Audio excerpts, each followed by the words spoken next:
හරි අපි මේ වීඩියෝ එකේදී බලමු කොහොමද soft delete එකක් කරගන්න කියලා. ඒ කියන්නේ ඇත්තටම අපි ඇඩ් කරලා තියෙන records delete කරාම database එකකින් delete නොවි delete කළා කියලා පෙන්නන්නේ. ඒ කියන්නේ මේ වගේ අවශ්‍යතාව අපිට එනවා system එකක් කරගෙන යද්දී.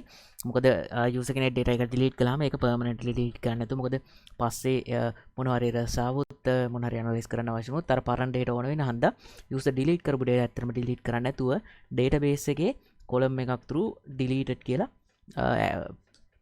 කන්ට්‍රෝල් කරන එක තමයි මේකෙන් වෙන්නේ. ඉතින් ඕකට එකේ කලින් නම් ගොඩක් අය එක එක විදිහට යූස් කළා එක එක කොලම්ස් දාගෙන true false කියලා ඔහොම කන්ඩිෂන් චෙක් කර කර. නමුත් Laravel වල මේක ෆීචර් එකක් දීලා තියෙනවා කෙලින්ම soft deletes කියලා. අපිට ඒක යූස් කරන්න පුළුවන් හරිම පහසුයි. දැන් මෙහෙම delete කළාම ඔයගොල්ලෝ දැක්ක කලින් වීඩියෝ එකේදී delete කරාම permanently delete වෙලා යනවා. දැන් soft delete එකට අපි මුලින්ම migration එකක් ගහලා table එක soft delete වලට අදාළව හදා ගන්න ඕන.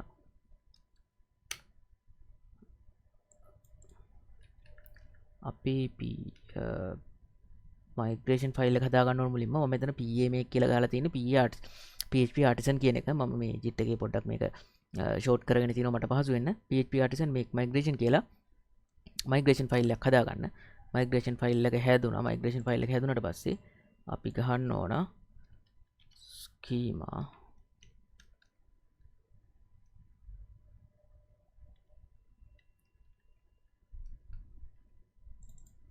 students table එක තමයි අප්ඩේට් කරන්න ඕන. අපි මේකට දාන්නේ table soft deletes. ඔන්න ඔච්චර ගන්න තියෙන soft delete ගහපු ගමන් system එකෙන් Laravel වලින් default ම soft delete අදාළ config එක හදා ගන්නවා. අපි මේක දැන් migrate කරමු. PHP artisan migrate ගහුවා. හරි migration කරන්න ඕන කිසි ප්‍රශ්නයක් වුණ නැහැ. අපි ගිහින් database එකට ගිහින් මේ table එක reload කරලා බලුවාම ඔයගලන්ට පේනවා deleted det කියලා column එකක් මේකට add වෙලා තිනවා සහ ඒක null කියලා තියෙනවා. ඔන්න ඕක through තමයි soft delete එක handle වෙන්නේ Laravel වල. එහෙනම් දැන් අපි column එක විතර add කරගත්තා කියලා විතරක් මේ වැඩේ වෙන්නේ නැහැ. අපි ගිහින් student model එකට ගිහින් අපි එතනටත් කියන්න ඕන ඔයාට soft delete enable කරලා තියෙන්නේ කියලා මෙන්න මෙහෙම soft delete import කරගන්න ඕන. දැන් අපි මේකට ගිහින් බැලුවොත් මෙතන delete කළොත් හරි delete වුණා කියලා පෙන්නනවා. දෙවෙනි එකත් අපි delete කළොත් delete වෙනවා. කිසිම data එකක් දැන් නැහැ. front end එකට එන්නේ නැහැ. අපි මෙතන refresh කරලා බලුවොත් ඔයගලන්ට පේනවා මෙතන deleted det කියන එක ඒකට time stamp එකක් වැදිලා තියෙනවා.